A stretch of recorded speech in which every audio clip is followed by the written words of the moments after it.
was in college when he was 15. But he's different. I've never known anybody like him, ever.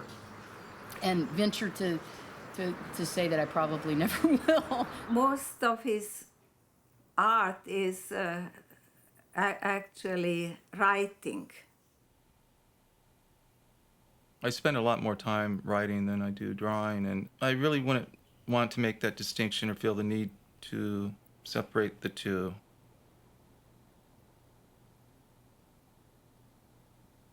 The fact is, I make work that requires both. All those books downstairs, and thousands we have, he reads those all the time. He loved to find books that are underlined or highlighted, because especially those people might not even be alive anymore. So it's like he gets to kind of shadow and find out what was interesting to the people that have gone before him.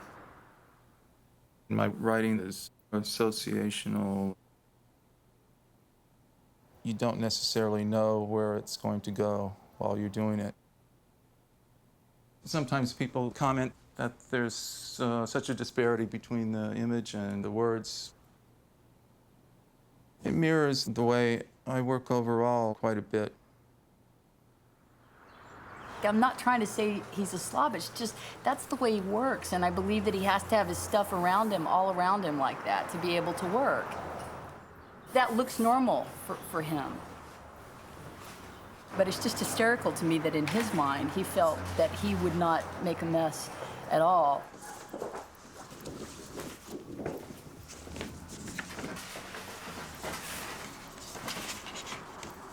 He's eccentric at times, I would have to say. I have a special place in my heart for him. I just think he's a great guy. This is going to be a coup, actually, seeing me first known record case of me actually arranging or kind of cleaning up the place.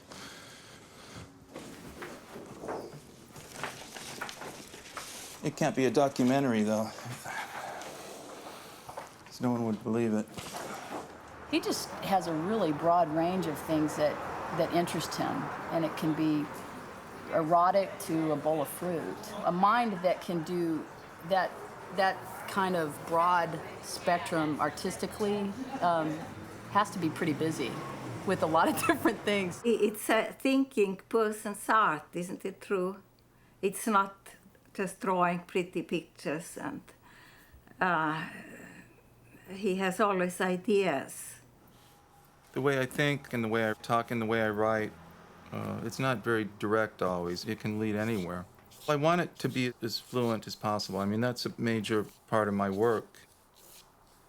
Almost like an athlete would exercise his muscles and do the same moves and get to a point where it becomes almost instinctive.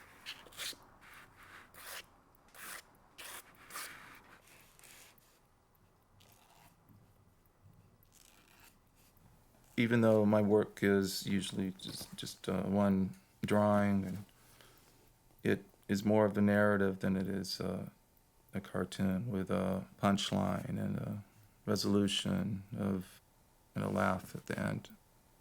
There still is an element of caricature in cartoons that my work retains. Gumby represents an alter ego for my work as an artist.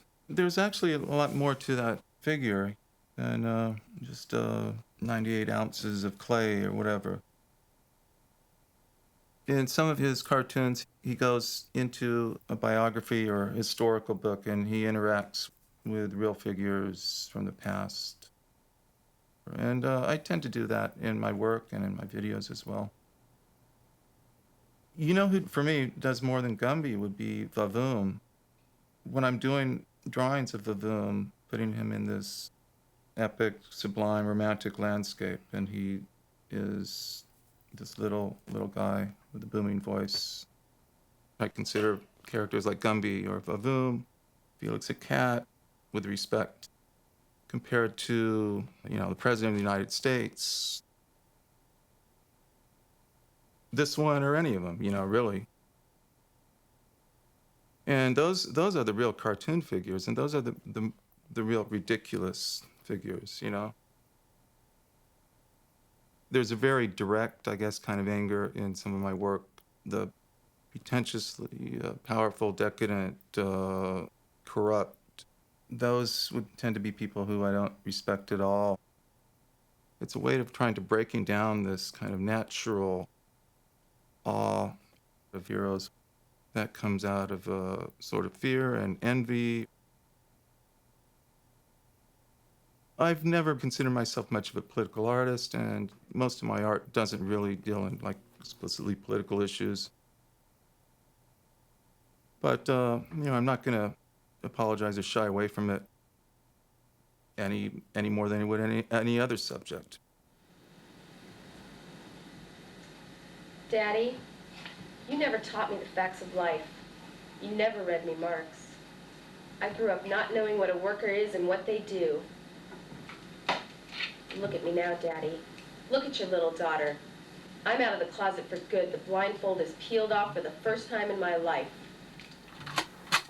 Patty Hearst and the SLA, it would really be impossible, I would think, for me anyway, to not treat it with a broad comic aspect to it, because the whole situation was such a broad burlesque. And like a lot of the best humor, you know, whether it's The Three Stooges or Moliere, it's about someone who is really strident or pretentious, and a lot of political groups from the 60s, 70s were so full of their own righteousness. It's hard to take that sort of thing seriously. If you can see it from any historical distance. If I'm going to be condemned for broaching that subject from a comic angle, that is completely absurd. To demonize them in particular when you had a war going on that was killing millions, I mean, it's a way for me to objectify the lines there, to even the playing field a little bit, rather than picking one enemy and demonizing them to basically cover your own ass.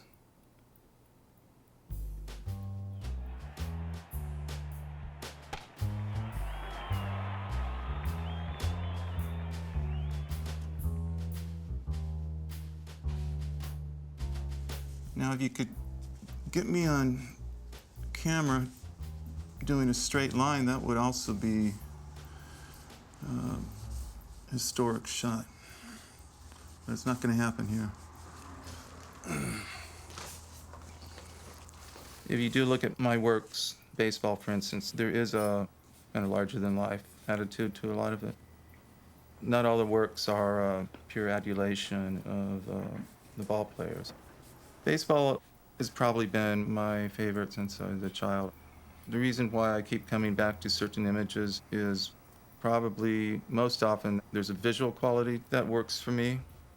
Whether you're throwing the pitch or batting the ball, you do have that sense of movement. And for an artist like myself, whose work is that one moment, that can be important. My work on the subject does say a lot about what goes on off the field as well, about the society in general. It's kind of a microcosm for the society as a whole. He draws a train, and it can give you maybe 100 stories just looking at a train. I think trains in my work are particularly American. In this country, we still had vast frontiers left. It was about bringing the shores together, about going west. And even when I was a kid, you know, when I heard the train at night, it was like the equivalent of running off and joining the circus, I guess. Every American kid kind of had that somewhere in his mind and kind of embedded. Beyond that, it's an image that works well for the kind of drawings I do.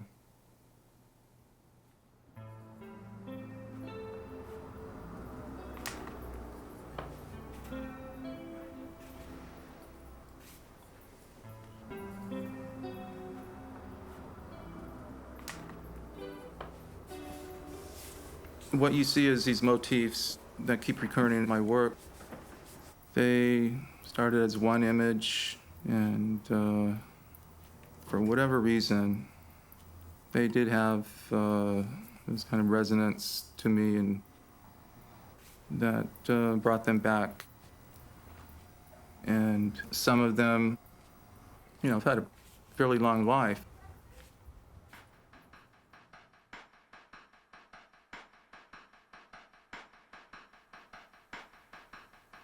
There is a kind of a strain in my work of what is usually described as like a film noir.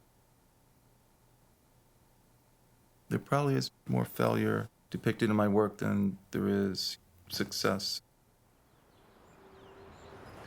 I find a lot of humor in his work because the world's kind of scary sometimes. And he tends to be able to make some of the most horrible things funny, you know? I mean, he's just flat out, he'll put it down on paper and then write something about it, and you can't help but laugh.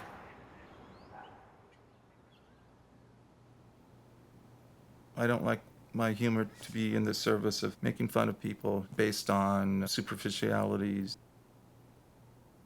just for the sake of going for some cheap laugh. I won't do that if it hurts someone, if it's based on things that people have no control over, or, you know, we as humans still so oftentimes feel the need to have someone to pick on, you know. Art can be a kind of therapeutic or kind of a fantasy life or wish fulfillment or creating this alternate universe.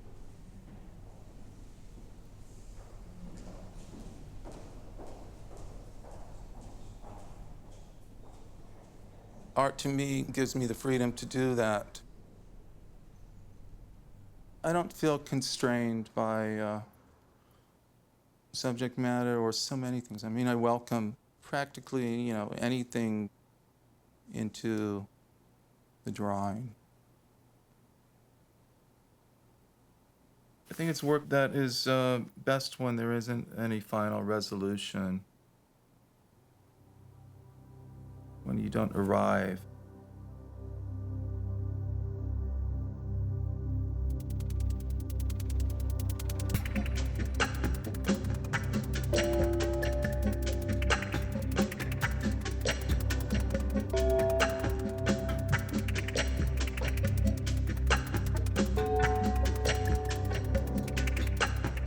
To learn more about Art 21, Art in the 21st Century, and to download the free Educator's Guide, please visit PBS online at pbs.org.